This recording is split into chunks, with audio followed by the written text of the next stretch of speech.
ঠাকুর শ্রীরামকৃষ্ণ দক্ষিণেশ্বর মন্দিরে ভক্ত সঙ্গে এবার দ্বাদশ পরিচ্ছেদের প্রথম অংশ।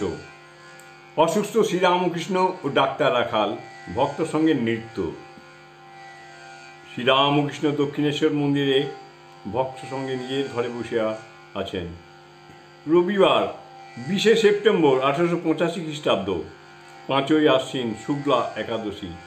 নবগোপাল, হিন্দু স্কুলের শিক্ষক হরলাল, রাখাল, লাটু প্রভৃতি, কীর্তনিয়া গোস্বামী অনেকেই উপস্থিত। বহুবাজারের রাখাল ডাক্তারের সঙ্গে করিয়া মাস্টার আসিয়া উপস্থিত।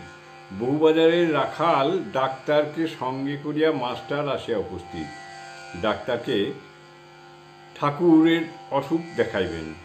ডাক্তারটি ঠাকুরের গলায় কি অসুখ হয়েছে দেখিতেছেন।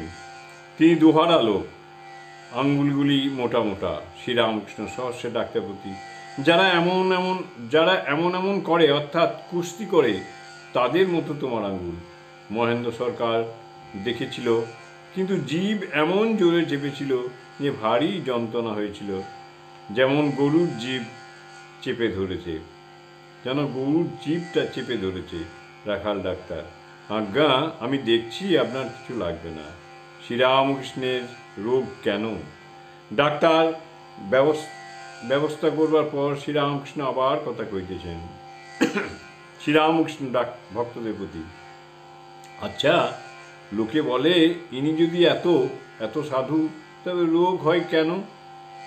তারও ভগবান দাস বাবাজি অনেকদিন রোগে শয্যাগত হয়েছিলেন। শ্রীরামকৃষ্ণ, মধু ডাক্তার 60 বছর বয়সে রাঁড়ের জন্য তার বাসায় ভাত নিয়ে যাবে, এদিকে নিজের কোনো রোগ নাই। গোস্বামী, আজ্ঞা, আপনার যে অসুখ সে পরের জন্য। যারা আপনার কাছে আসে তাদের অপরাধ আপনার নিতে হয়।